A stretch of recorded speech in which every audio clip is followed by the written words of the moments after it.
নমস্কার বন্ধুরা, আমি পার্থ। আর তোমরা দেখছো অথেন্টিক পার্থ ইউটিউব চ্যানেল। বন্ধুরা, অন্নপূর্ণা ভান্ডারের তৃতীয় মাসের কিস্তির টাকা দেওয়া শুরু হয়ে গেছে 17ই আগস্ট থেকে এবং 31 আগস্ট পর্যন্ত এই টাকা দেওয়া চলবে। যাদের অ্যাপ্রুভাল লিস্টে নাম আছে এবং যারা স্ট্যাটাস চেক করে দেখছো যে তাদের অ্যাপ্লিকেশান অ্যাপ্রুভ আছে, তো তাদের অনেকেই টাকা পেয়ে গেছো। আর যারা অ্যাপ্রুভ থাকা সত্ত্বেও এখনও টাকা পাওনি, তাদের চিন্তা করার কোনো কারণ নেই, তাদের টাকা অবশ্যই ঢুকে যাবে।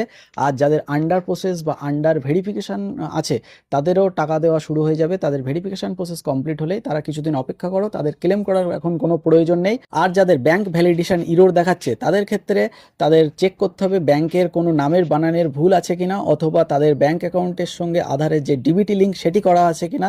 তো সেইগুলি যদি সব কিছু সঠিক থাকে, তাহলে তোমাদেরও টাকা ঢোকা শুরু হয়ে যাবে, তোমাদের এখন ক্লেম করার প্রয়োজন হবে না। এছাড়া যাদের এএসএসডি লিস্টে নাম থাকার কারণে যাদের অন্নপূর্ণা ভান্ডারের টাকা ঢোকেনি, অর্থাৎ তোমাদের ভোটার লিস্ট থেকে নাম বাদ গেছে কিন্তু তোমরা ট্রাইব্যুনালে অ্যাপিল করে রেখেছো অথবা তোমাদের সিএ করা আছে, তো মুখ্যমন্ত্রী বলেই দিয়েছিল যে যাদের ট্রাইব্যুনালে অ্যাপিল করা থাকবে অথবা যাদের সিএ করা থাকবে, তারাও এই অন্নপূর্ণা ভান্ডারের টাকা পাওয়ার যোগ্য হবে। তো তোমরা এর জন্য ক্লেম করতে পারবে। তো ক্লেমে গিয়ে তোমাদের রিমার্কসে লিখে দিতে হবে যে আমি আমার নাম এই, আমার বাবার নাম এই, আমার বর্তমান ঠিকানা এই, এবং আমার ভোটার লিস্ট থেকে নাম বাদ গিয়েছে কিন্তু আমার ট্রাইব্যুনাল করা আছে এবং ট্রাইব্যুনালের অ্যাপিল নাম্বার এত, অথবা আমাদের সিএ করা আছে, সিএর এমএইচএ ফাইল নাম্বার এত। তো সেই সবগুলি দিয়ে দেবে এবং তোমাদের ডকুমেন্ট প্রুফ হিসাবে তোমাদের সেই ট্রাইব্যুনালের কাগজ অথবা সিএর কাগজ এবং তোমাদের আধার কার্ড, ভোটার কার্ড, এইগুলি স্ক্যান করে আপলোড করতে হবে। তারপরে ক্লেমে ক্লিক করে তোমাদের সাবমিট করতে হবে। তো এছাড়া যাদের rejected and may be further verified এরকম লেখা দেখাচ্ছে, অর্থাৎ যাদের ফর্মটি বাতিল করা হয়েছে এবং পরবর্তীতে ভেরিফিকেশন করা হবে এরকম লেখা আছে, কিন্তু কোনো কারণ উল্লেখ করা নেই কী কারণে তোমাদের অ্যাপ্লিকেশনটি বাতিল করা হয়েছে। তো সেই কারণ যদি তোমরা জেনে থাকো যে ফর্ম ফিল আপের সময় ভুল করে এই তথ্যটি দিয়ে ফেলেছিলাম, তো তার জন্য হয়তো আমাদের অ্যাপ্লিকেশনটি বাতিল করা হয়েছে, তো তার পরিপ্রেক্ষিতে তোমাদের একটি রিমার্কস লিখতে হবে এবং সেই রিমার্কসটি খুব সহজে তোমরা লিখে নিতে পারবে এআই এর মাধ্যমে।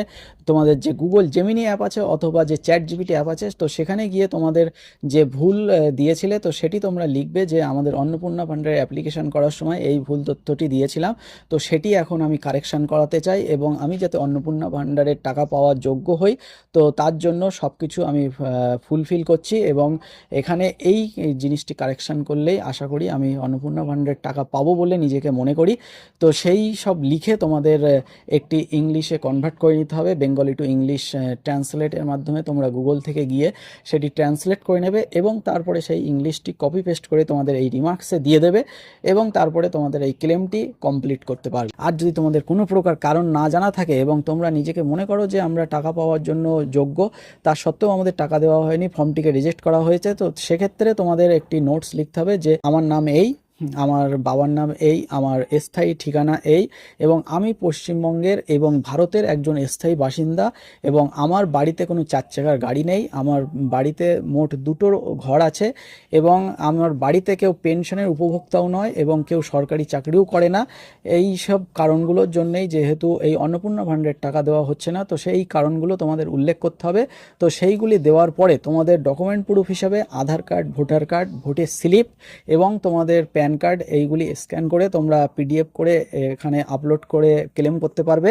আর যাদের further verification under enquiry government employee বলে লেখা আছে, অর্থাৎ তাদের পরিবারের কেউ একজন সরকারি চাকরি করে, তার জন্যই তাদের টাকা ঢোকেনি, তো সেক্ষেত্রে এখন যদি তারা পরিবার আলাদা হয়ে থাকে এবং তারা নিজেকে এই অন্নপূর্ণা ভান্ডারের টাকা পাওয়ার জন্য এলিজিবল বলে মনে করে থাকো, তাহলে তোমরা ক্লেম করতে পারো। তো ক্লেমে তোমাদের লিখতে হবে যে আমাদের অন্নপূর্ণা ভান্ডার অ্যাপ্লিকেশান করার সময় যৌথ পরিবার হিসেবে দেখিয়েছিলাম, কিন্তু আমরা আলাদা থাকি এবং আমাদের পরিবার দুটি আলাদা, তো সেক্ষেত্রে যাতে আমি টাকা পাই এবং এই অন্নপূর্ণা ভান্ডারের সমস্ত ক্রাইটেরিয়া আমি ফুলফিল করি, তো তার জন্য আমি টাকা পাওয়ার যোগ্য বলে নিজেকে মনে করি। তো সেক্ষেত্রে আমাদের পরিবারকে যাতে বিভাজিতভাবে গণ্য করা হয় এবং আমি যাতে অন্নপূর্ণা ভান্ডারের টাকা পেতে পারি, তো তার জন্য যাতে আমাকে এলিজিবল হিসাবে ঘোষণা করা হয়, তো সেটি তোমরা লিখবে রিমার্কসে। তো এইভাবে তোমরা ক্লেম করতে পারবে। তো সেই ক্লেমটি কিভাবে করবে সেটি তোমাদের এই ভিডিওটিতে ডিটেলসে দেখাবো। তো তার জন্য যাতে তোমরা ভালোভাবে বুঝতে পারো, তো কম্পিউটার স্ক্রিনে চলে যাব। বন্ধুরা, তোমরা একটি যে কোনো ব্রাউজার ওপেন করে নেবে, তারপরে সার্চ বারে লিখবে অন্নপূর্ণা ভান্ডার লিখে, তাহলে এখানে তোমাদের ফ্যামিলি লেভেল ডাটা কালেকশনের গভর্নমেন্ট অফ ওয়েস্ট বেঙ্গলের সোশ্যাল সিকিউরিটির লিঙ্কটি ওপেন হবে। তো এখানে ক্লিক করবে, তো ক্লিক করার সাথে সাথে অ্যাক্সেস সিটিজেন পোর্টালে ক্লিক করে দেবে। তারপরে এখান থেকে তোমাদের ডিস্ট্রিক্টটি চুজ করে নিতে হবে, তারপরে এখানে রেজিস্টার মোবাইল নাম্বার দিতে হবে, অর্থাৎ অর্থাৎ যে মোবাইল নাম্বার দিয়ে তোমরা অন্নপূর্ণা ভান্ডারের অ্যাপ্লিকেশনটি করেছিলে সেই মোবাইল নাম্বার দেবে, তারপর ক্যাপচা ফিল করবে এবং রিকোয়েস্ট ওটিপিতে ক্লিক করার সাথে সাথে তোমাদের মোবাইল নাম্বার একটি ওটিপি চলে আসবে। তারপর ওটিপিটি দিয়ে লগ ইন করার সাথে সাথে এখানে ট্র্যাক স্ট্যাটাস বলে অপশন পাবে। তারপরে এখানে তোমরা যে অ্যাপ্লিকেশনটি সাবমিট হয়েছিল তার ডিটেলস চেক করার জন্য একটি নিচের দিকে চলে আসবে। তো এখানে দেখতে পারবে অ্যাপ্লিকেশন আইডি অর্থাৎ আবেদন নাম্বার, তারপরে এখানে তোমরা হেড অফ দ্য ফ্যামিলির নাম কী দেওয়া ছিল সেটিও দেখতে পারবে, তারপর কবে এবং কখন এই অ্যাপ্লিকেশনটি সাবমিট করা হয়েছিল সেটিও দেখতে পারবে, তারপরে মেম্বার নেম অর্থাৎ যে ব্যক্তির নামে তোমরা অন্নপূর্ণা ভান্ডারের অ্যাপ্লিকেশনটি করেছিলে সেই ব্যক্তির নামও দেখতে পারবে। এবং এখানে দেখতে পাচ্ছ ফর ফার্দার ভেরিফিকেশান অর্থাৎ এখানে ভেরিফিকেশান চলছে, এই কারণে এখনও টাকা দেওয়া হয়নি। আন্ডার এনকোয়ারি গভর্নমেন্ট এমপ্লয়ি বলে লেখা আছে, অর্থাৎ এই পরিবারের কেউ একজন সরকারি চাকরি করে, তার জন্য পরিবারের এই ব্যক্তিকে অন্নপূর্ণা ভান্ডারের টাকা দেওয়া হয়নি। তো এখন এই ব্যক্তির জন্য যদি ক্লেম করতে চাই, যেহেতু এখন পরিবার আলাদা হয়ে গেছে, তো সেক্ষেত্রে এখানে অবজেকশন অ্যান্ড ক্লেম অপশানে ক্লিক করব এবং ক্লেম বাই অ্যাপ্লিক্যান্ট এই যে অপশানটিতে এখানে আসতে হবে। তো এখানে এসে তোমাদের লিখতে হবে রিমার্কস এবং তোমাদের যে প্রুফ আছে সেই প্রুফটিও তোমাদের দিতে হবে।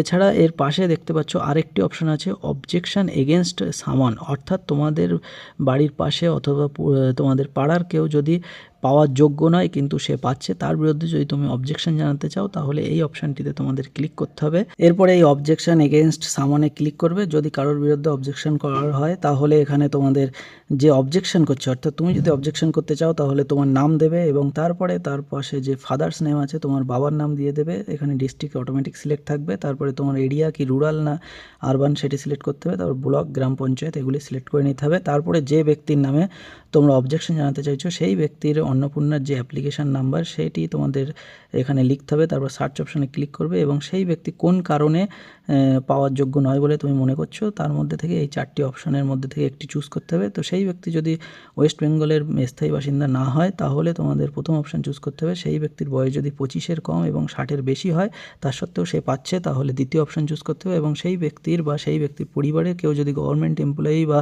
পেনশনের টাকা পেয়ে থাকে তাহলে তৃতীয় অপশান চুজ করবে এবং সেই ব্যক্তি বা সেই ব্যক্তির পরিবারে কেউ যদি ইনকাম ট্যাক্স পেয়ার হয় তাহলে চতুর্থ অপশন সিলেক্ট করবে এবং রিমার্কসে তার পরিপ্রেক্ষিতে একটি নোট লিখবে এবং তার পরিপ্রেক্ষিতে যদি কোনো তোমাদের কাছে ডকুমেন্ট থাকে তাহলে সেটি আপলোড দেবে এবং তারপরে এই যে সাবমিট অবজেকশন এটিতে ক্লিক করে দিলে অবজেকশন সাবমিট হয়ে যাবে। এরপরে এই যে ক্লেম বাই অ্যাপ্লিক্যান্ট অপশন আছে, এটির মাধ্যমে তোমরা নিজেদের ফর্মে যদি কোনো ভুল থাকে বা তোমাদের ফর্ম যদি বাতিল হয়ে গিয়ে থাকে তার বিরুদ্ধে ক্লেম করতে পারবে। তো এখানে প্রথমে তোমাদের অ্যাপ্লিকেশন নাম্বার দেখাবে, তারপরে হাউস হোল্ড অ্যাড্রেস অর্থাৎ তোমাদের যে ঠিকানাটি দেওয়া ছিল সেটি দেখতে পারবে, তারপরে এখানে ফ্যামিলি মেম্বার ডিটেলস দেখতে পারবে। তো এই পরিবারে যেহেতু 5 জন ছিল আগে কিন্তু এখন 2 জন আলাদা হয়েছে আর 3 জন আলাদা থাকে, অর্থাৎ সেই 3 জনের মধ্যে থেকে কেউ সরকারি চাকরি করে এবং তারা অন্নপূর্ণার জন্য অ্যাপ্লিকেশন করেনি, কিন্তু যে 2 জন আলাদা সেই 2 জনের মধ্যে থেকে একজন সরকারি চাকরি করেও না এবং আরেকজন অন্নপূর্ণা ভান্ডারের অ্যাপ্লিকেশন করেছে। তো তার ক্ষেত্রে এইটি তার নামটি চুজ করতে হবে এবং এখানে রিজন অফ ক্লেমে তোমাদের 2টি অপশান পাবে। অ্যাপ্লিকেশান ডিটেলস ইনকারেক্ট, অর্থাৎ এই ব্যক্তির ক্ষেত্রে অ্যাপ্লিকেশান ডিটেলস ইনকারেক্ট হবে কারণ এই ব্যক্তির পরিবার এখন বিভাজিত হয়ে গেছে, আগে যৌথভাবে ছিল। তো সেক্ষেত্রে এখানে অ্যাপ্লিকেশান ইনকারেক্টই দেবো কারণ অ্যাপ্লিকেশানে যৌথভাবে দেওয়া ছিল কিন্তু এটি বিভাজিত হবে এবং বিভাজিত পরিবারে যে 2 জন আছে সেই 2 জনের মধ্যে কেউই সরকারি চাকরি করে না এবং কোনো পেনশনের টাকা পায় না, সেক্ষেত্রে অ্যাপ্লিকেশান ইনকারেক্ট বলে লিখে দেবো এবং তার পরিপ্রেক্ষিতে একটি এখানে তোমাদের রিমার্কস লিখতে হবে আর তোমাদের যে স্ট্যাটাস দেখাবে তার পরিপ্রেক্ষিতে রিমার্কস কী লিখবে সেটা যদি তোমরা বুঝতে না পারো তাহলে অবশ্যই আমাকে কমেন্ট করো, আমি তোমাদের কমেন্টের মাধ্যমেই লিখে জানাবো। তবে আর এক্ষেত্রে এখানে কোনো ডকুমেন্টস আপলোড করার নেই, সেহেতু কোনো ডকুমেন্টস আপলোড করব না, সাবমিট করে দেবো। আর এখানে তোমরা এই ট্র্যাক স্ট্যাটাসে আসলেই দেখতে পারবে তোমাদের অ্যাপ্লিকেশনটি সাবমিট হয়ে গেছে এবং স্ট্যাটাস পরবর্তীতে আপডেট হয়ে যদি অ্যাপ্রুভ হয়ে যায় তাহলে তোমরা টাকা পেয়ে যাবে। তো বন্ধুরা আশা করি তোমরা বুঝতে পেরেছো, তোমাদের অন্নপূর্ণা ভান্ডারের স্ট্যাটাসে যেটি দেখাবে তো তার পরিপ্রেক্ষিতেই তোমাদের ক্লেম করতে হবে আর কাদের ক্লেম করার প্রয়োজন হবে না সেটিও তোমরা বুঝতে পেরেছো। তো যাদের ক্লেম করার প্রয়োজন হবে এবং ক্লেমের রিমার্কসে তোমরা কি লিখবে সেটি বুঝতে পারছো না তো তোমরা অবশ্যই কমেন্টে আমাকে লিখে জানাও, আমি তোমাদের হয়ে কমেন্টে তোমাদের লিখে দেবো যে এইভাবে তোমরা ক্লেমের রিমার্কসে লেখো। তো কি কারণে তোমরা পাচ্ছ না বলে নিজেকে মনে করছো, অথবা তোমাদের স্ট্যাটাস কি দেখাচ্ছে সেটি অবশ্যই কমেন্টে লিখবে, তাহলে আমি তোমাদের জন্য এটি লিখে দিতে পারবো। তো আশা করছি ভিডিওটি তোমাদের জন্য খুবই হেল্পফুল হয়েছে, আর ভিডিওটি ভালো লাগলে ভিডিওটিকে অবশ্যই একটি লাইক করো, আর এই ভিডিওটিকে তোমাদের আত্মীয় পরিজন এবং বন্ধু বান্ধবদের মধ্যেও শেয়ার করে দাও।